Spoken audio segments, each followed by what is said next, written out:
Got it.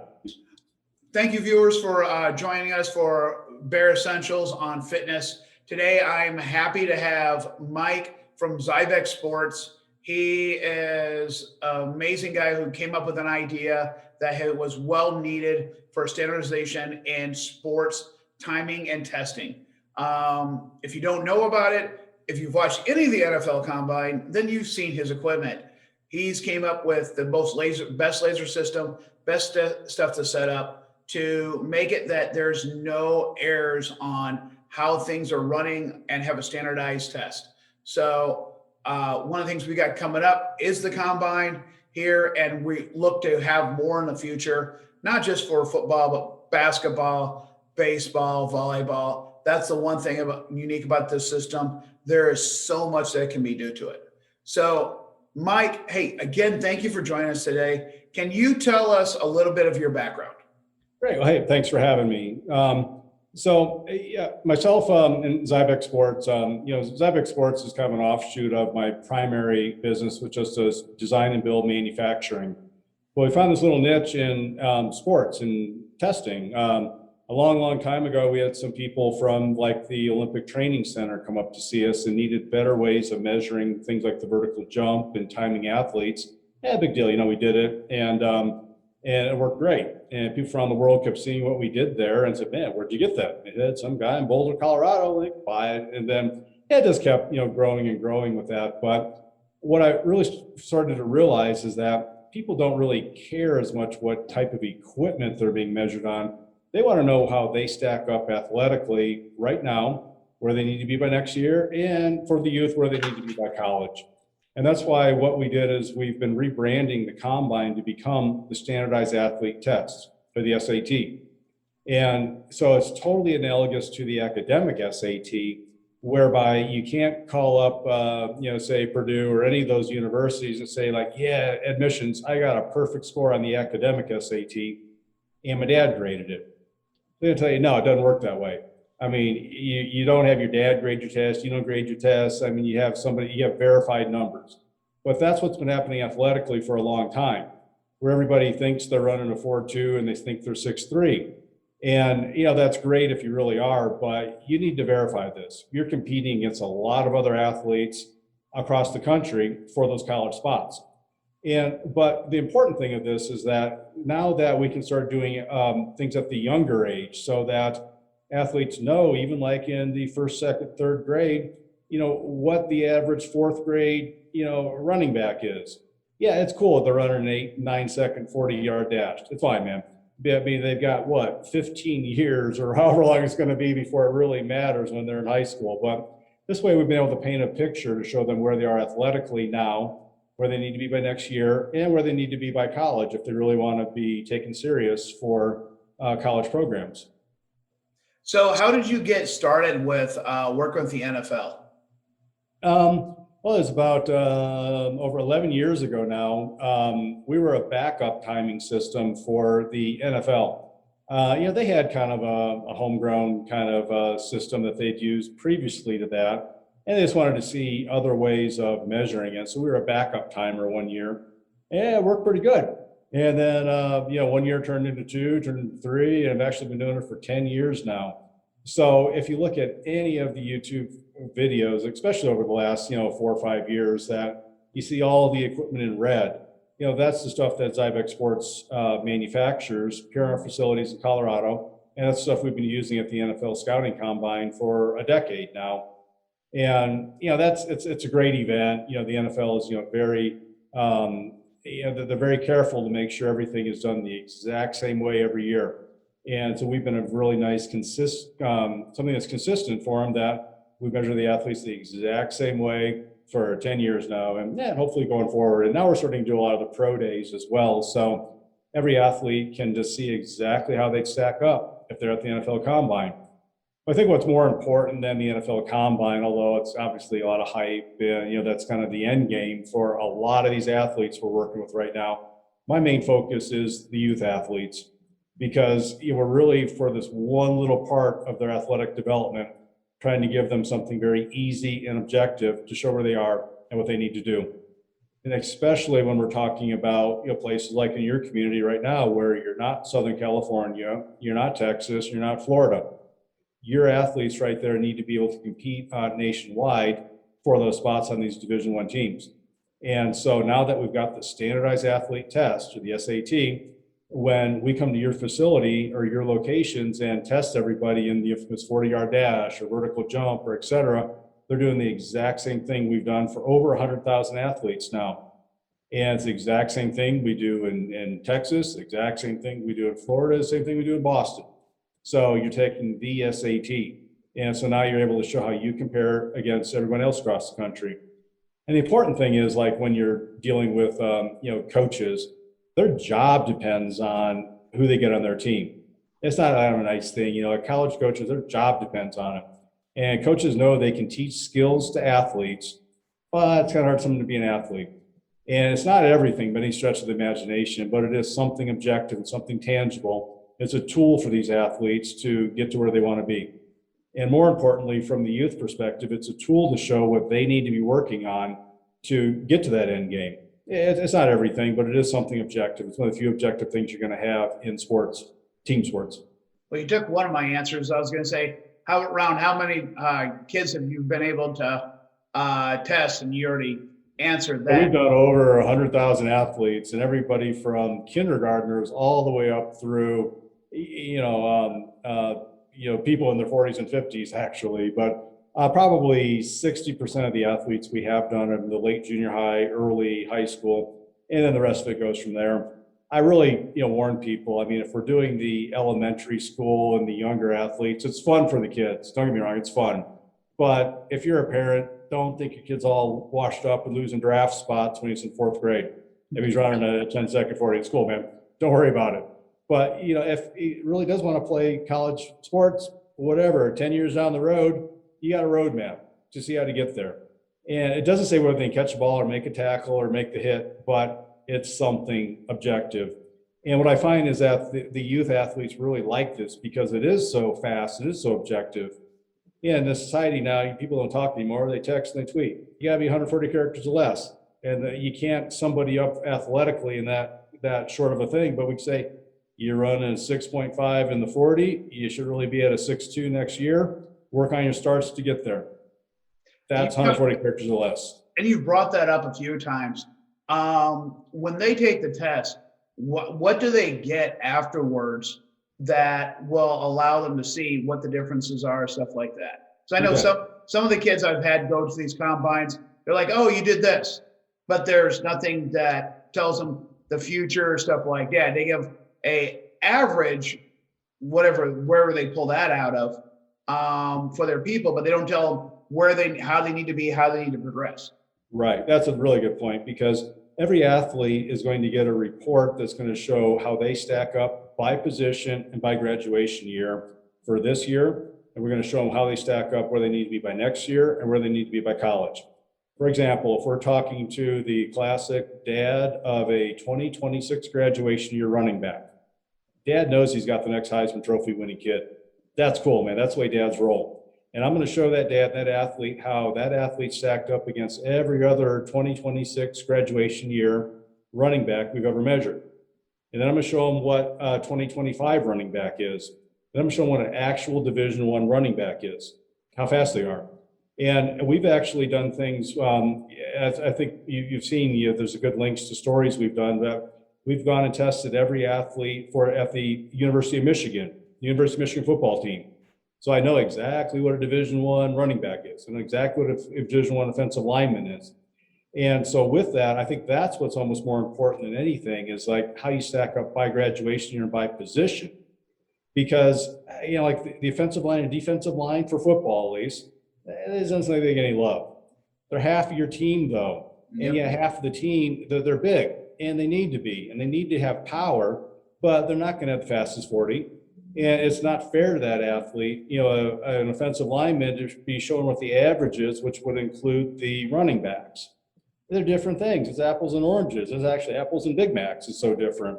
So this way, we're showing every athlete what they need to do to get to that end game. Well, and you just said that. I have one of my big guys. He went and we've never run a 40. We worked on his 10, his strength, and he actually went to a senior combine as a sophomore. He got picked because of his how much he can lift, how much he can move, and he ran like a 5.87, and he's 365 pounds at freaking 6'3". Yep. The coaches are coming up. We don't care that you ran that slow. When you're putting down seniors on their butt repeatedly, Right. 10 yards. We don't run freaking 40 yards for alignment. Exactly. And that's what's more important. We always do the 10-yard split, and we always do the 20-yard split, and we always do the 40-yard split, because it has different value for different position groups. But most importantly than anything, what the value is to the athlete. And so what we do is, again, looking at the numbers right there, we don't only show where you break down this year, next year by college, we break it down even further. We're going to show that 2026 running back, what his rank is at the 10-yard, his rank at the 20, and the rank at the 40. And we're going to have recommendations based off of that. The athlete's either going to be picking up positions or losing positions. And so basically, if we say we did 1,000 running backs across the years, and we're looking at what the 2026 equivalent is, and so we're going to show like he's maybe number 100 out of 1,000 at the 10-yard, maybe goes to 200 out of 1,000 at the 20-yard, but finishes number 500 over 1,000 at the 40. So that athlete actually lost 400 positions. So if you can imagine, if you have 1,000 running backs starting the 40-yard dash all at the same time, when the running back we're talking about here crossed that 10-yard line, he only had 100 people in front of him. He had 900 people behind him. But by the time he got to the 40, he had another 400 people pass him. By the time he got to 40, he finished middle of the pack. What's that athlete got to work on? Top end speed. Yep. And so we'll tell the athlete what they need to wear as prescription for that athlete. If it's the other way around, if he was passing people, then he needs to work on his starts. I don't tell him how to do that, but we'll give very specific target numbers for that athlete to achieve in the 10-yard, 20-yard, 40-yard based on their number. And if they're gaining position, we're going to say work on your starts, man. Don't worry about your 10 to your 20, 20 to 40, et cetera. Target this for your 10-yard. If it's the other way around, don't worry about your 10-yard. Work on your top end speed. We don't tell them how to do that. That's your job, Chris, as a coach, as a trainer. But now you've got some metrics to know that you're doing your job. And if you're doing your job, you better see those numbers getting better. And same thing with all the tests right there. And what parents need to know now is like, if you're not doing your job, you're fired. You got some metrics to prove that you're getting better, you're getting worse. And athletes love that, especially the youth athletes. They need little gains and little successes. You can't wait for that winning tackle or winning touchdown. It's the end game right here. This isn't everything, but it's something tangible for these kids. If you're improving and moving towards your goal, then you're doing something right. If the numbers aren't showing you're improving, especially like you said, you can't wait to the field. It's great when you finally do it, but if you're not seeing the improvement, then a lot of times you won't see it on the field. But that's not always true, but it works in a little bit of intention a little bit too. Well, you look at, everybody, talking about the 40 at the bars and stuff like that. 40-yard dash doesn't matter. I mean, they'll reference somebody who had a really bad, I look at Tom Brady, for example. He didn't do very good in the combine. He's an amazing quarterback, obviously. Yeah, but I bet you look at his 40-yard dash, I bet he could beat every athlete that we're talking about right here. And people don't appreciate how fast, anything, 5.5 and above really is. And, that's athleticism. You've got it. Whether you're doing a 4.7 or a 4.75, it's kind of debatable right there, but you're in that fast group right there. You're doing amazing things as an athlete. So, but it's just the end game right here. And coaches can teach skills to athletes, but can't teach someone to be an athlete. And when you're at that final place right there, where you're trying to get into a college team or even a high school team for that matter, you need to use every tool you got to build your future and achieve your dreams. And a lot of times you're using this as a tool to get to where you want to be. So what, run through, how would it be a normal day when it come to a combine? You bet. So the normal combines is we like to have as many people as possible pre-registered. And so when the athletes arrive, they're going to have an RFID wristband, and they're going to have inside of it is a piece of paper. It's a business card sized piece of paper with a QR code on it and all the information we know about the athlete. They're going to look at that, make sure everything's correct. We mess something up, tell the person who's handing out the wristband something's wrong, but it's exactly what was reported. You're going to put that wristband on and you're going to keep that. And I'll show you why in a second. So you're going to have the wristband on, you're going to go down to the field. Coach is going to warm them up. And then we're going to break you into 6 groups. We're going to have one group that's going to be the picture, height, weight, and measurables. We're going to have one that's 40-yard dash, one that's 5, 10, 5, one's 3-cone, one's broad jumps, one's maximal jump. And then, so we're going to break it into 6 groups, and you're going to rotate through all those stations, and probably about an hour, you're going to be done. And now at every station you go to, you're going to be scanned your RFID wristband. And your name is going to come up on the screen for the athlete. Let's just say we're talking about 40-yard dash. You're going to walk up 40-yard dash station. You're going to scan your wristband. The coach is going to refer to you by name. Say, hey, Fred, how you doing, man? You're going to need a 3-point stance.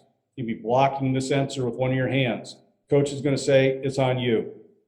Anytime you want to go after that, it's on you. When you lift your hand and start to run, and that sensor is not blocked, you're going to start the time. You're going to cross the 10-yard, 20-yard, 40-yard, and you're going to stop those times. Next athlete's going to go. And I mean, the reason we say it's on you is it's getting back to this whole discussion right here that I've been hearing this forever from, the coaches and the kids. All right, it's on you, it's on you, it's on you. I started thinking about that. That's a really good theme, that you start the time, you stop the time, but it's deeper than that. We're showing every athlete where they stack up, not what team they're on, not where they live, not how much money their parents make, not any of that stuff right there. These are their numbers. It shows where they stack up and what they need to do to get to the next level right there. Hey man, I report, you decide. That's why we've trademarked the phrase, it's on you. And every one of the wristbands, if kids will keep these now, say it's on you. And a lot of people wear these things for a long time. We see people in airports across the country, hey, it's on you. It's a constant reminder that there are a lot of stuff you can't control in life. You can't control, where you're born and all that kind of stuff. But listen, you have a little bit of control over. And this is one of them. It's on you. And so then what's going to happen is after we get all the numbers, within 24 hours, we're going to issue a report. And that report is going to go to the combine directory and the athlete. And we don't share it after that point right there. And that's where we're going to show the athlete what their numbers are, how they stack up, and what they need to do to get to that next level. And they're going to have a certified report that they can then send to a college if they want, or a trainer. And we don't share it anywhere after that at all. And if it works in your favor and you want to show these numbers, which I really encourage you to do those, because you're now being compared against every other athlete across the country. And it's like trying to get into a big college and say, yeah, I got a great score on the academic SAT. My dad graded it. Ain't going to fly. And you go up to a coach and say, yeah, I'm 6'3" and I'm running a 4.2. Ain't going to fly. But you say, like, here's my certified numbers. That carries a lot of weight. You're a coach. You're trying to figure out who do you want on your team. That has a lot of value to them. Something that's known and no risk. Very true. So what is, okay, for you talked about where you're from, stuff like that. You talked to me before, one of the places that you had actually had to fly to and then drive for about 3 or 4 hours to do just a few kids. Can you tell a little bit about that? You bet. I mean, we've been doing a lot of these really second tier markets, which I'll throw your market into the same thing. Yeah, you're not, in the sticks or anything, but you're not in Texas, California, or Florida. And so, for example, we do this event, the Appalachia Prep Combine, which is in Bluefield, West Virginia. It's remote. Man, it's like the 3-hour drive to the nearest airport. And they've got great athletes there, and really great athletes with great attitudes that want to get to that next level. But let's be honest, man, you're not going to have a coach coming out from Texas A&M to go look at those kids in Bluefield, West Virginia. It ain't going to happen.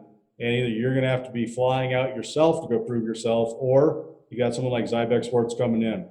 And so we had so many success stories with this right here, where athletes have had 0 offers or 0 anything before the standardized athlete test, because you're trying to sell yourself to a coach who's never seen you, not going to see you, and what do you got?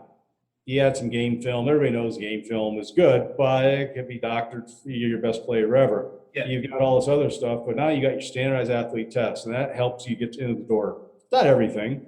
I'm not taking credit for all these kids that got these D1 offers after we went to this remote community, but it was part of it. Sure didn't hurt them.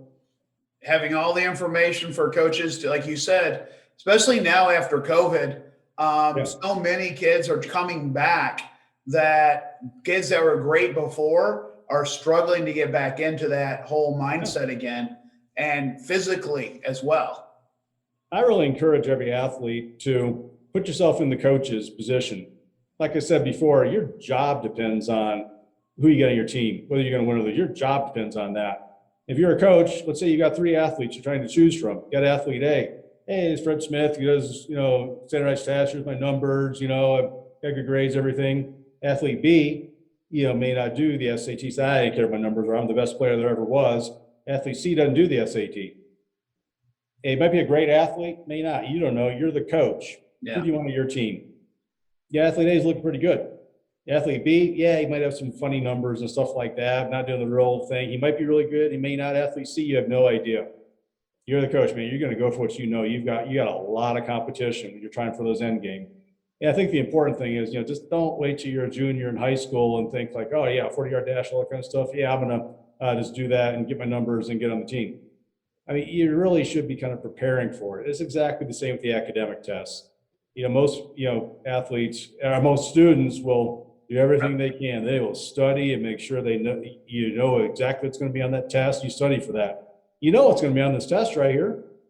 If the NFL hasn't changed anything in a long time, it's the test. And you might as well train for the test. I take the fifth, whether that really means anything game-wise, but if the test is going to be, use every tool you got to get to where you want to be. Especially, like you said, there's a lot of combines out there starting you out and getting the 40, that's it.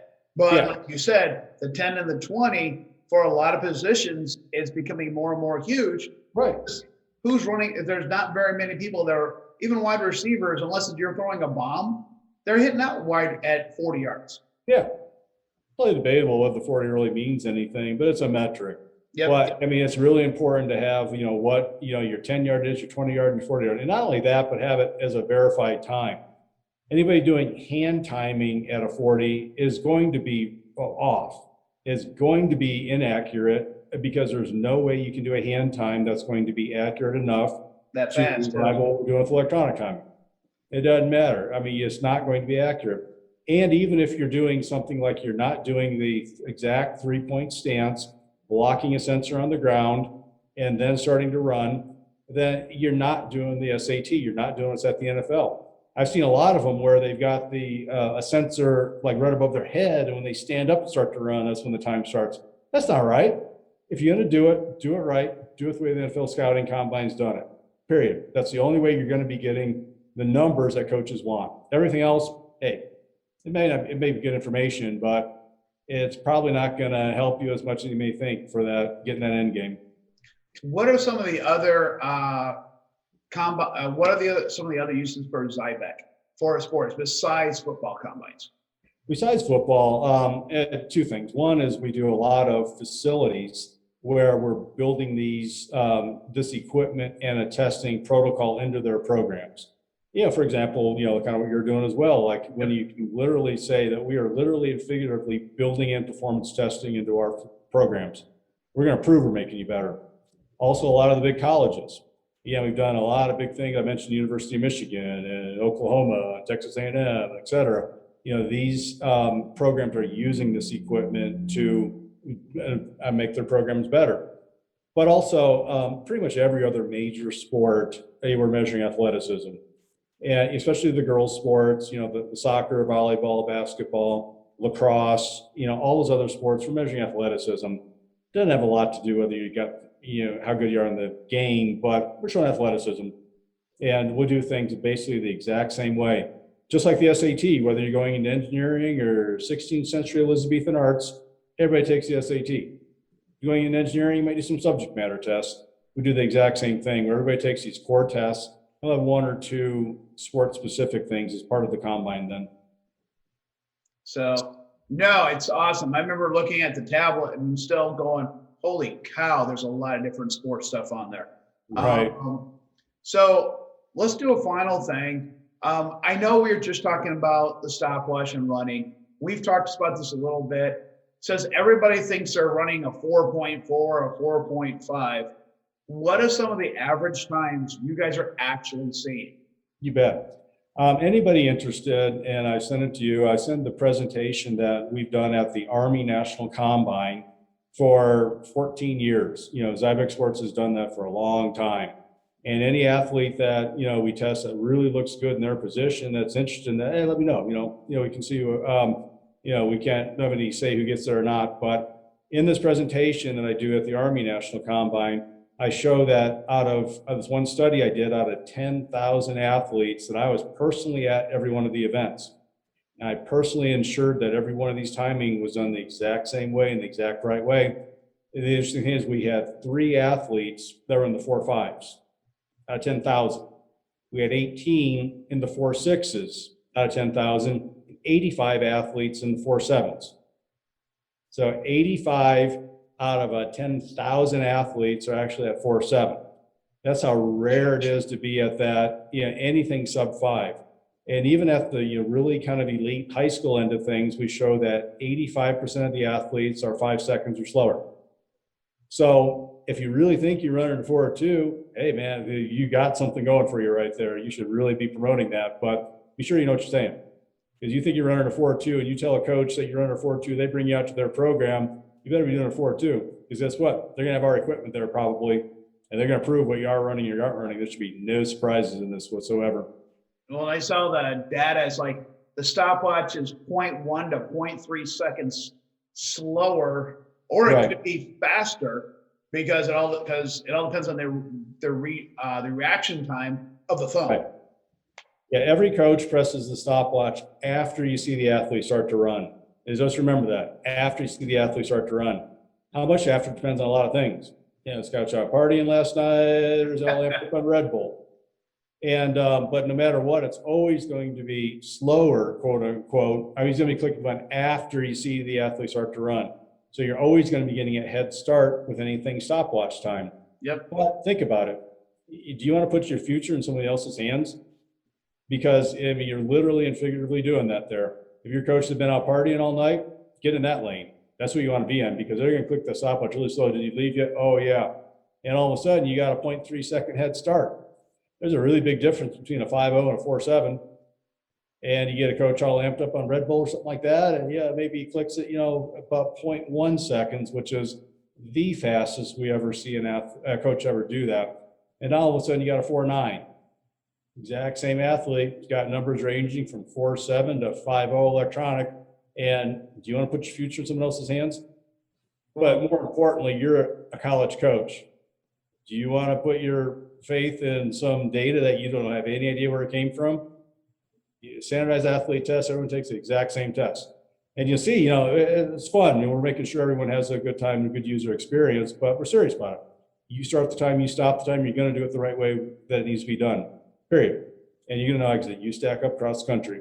That's important. Awesome. I mean, honestly completely agree with you. I tell the kids when they put these recruiting sites, make sure you have the correct data, because if it doesn't look right, the coach is already going to think, I don't believe the rest of it. And it could be perfect, but one number, they can make you look like a fool. And they're like, yeah, I'm just going to bypass all that. Yeah, you're a college, you got a lot of options there. Your job depends on who you want. Reducing risk and having a known things that you're starting just for your first cut is important. Your job is make sure you made that first cut when you're trying to get in these college programs. And at the younger ages, you want to make sure that you're ready to do that test by the time you get there. And the really younger ages, hey, have some fun with this, just see where you're at. Well, and like you said, it's like going, like everything else, they practice everything, like essay, the scholastic test, they're taking practice tests. Yeah. It's like going to the combine and then taking it then. There's reason why the NFL takes or the college players take 6 months to go practice before taking the NFL combine. If you're not practicing and seeing where you're at and what you need to fix, that's going to be huge every year. Yep. It was kind of interesting at the, at the University of Michigan team testing we did, we showed that, every one of those athletes probably would have been the bottom 1, 2, 3% at the NFL combine that day. But they were 0.09 seconds away from being average. That's how elite it is at that program. They are great athletes. I'm not knocking the athletes at Michigan in any way, shape, or form, but they have not trained for that test. And when they get invited to that, that big day, the NFL combine, or even their pro days, They work really hard to get every millisecond out of them that they can. And so just your average athlete, if they would go to the NFL Combine that day, wouldn't have been too good. They would have been the bottom of the bottom. But you train for that test, you find where you need to be, that's where you're going to get the good numbers. And that's where you can just really train for the test. Awesome. Mike, hey, thank you for joining us today. A lot of good data. I know I get to see you in about 6 weeks up here doing our combine for us. Can't wait to see the new young faces. And it'll be the first time we get to introduce it to this local area versus Indianapolis, Fort Wayne, going through there, not in Chicago. So we're like in the middle of everything, but somehow we don't have any of that, any of this good stuff up here. So I'm glad that you're going to be helping us to actually put it out there and hopefully be a staple of our community coming back here a few times. Excellent. Well, we really appreciate the opportunity to come out and help your market, and let's see how you guys stack up. It's on you. Awesome. Thanks, Mike. Thank you for joining us for Bare Essentials on Fitness today. If you like it, subscribe to a podcast, as well as share it out to others that may be in the same interest. At any point in time, leave a question. Hopefully we can get back to you and give you the information that you're looking for. Again, thank you very much. This is Coach Chris from Bare Fitness.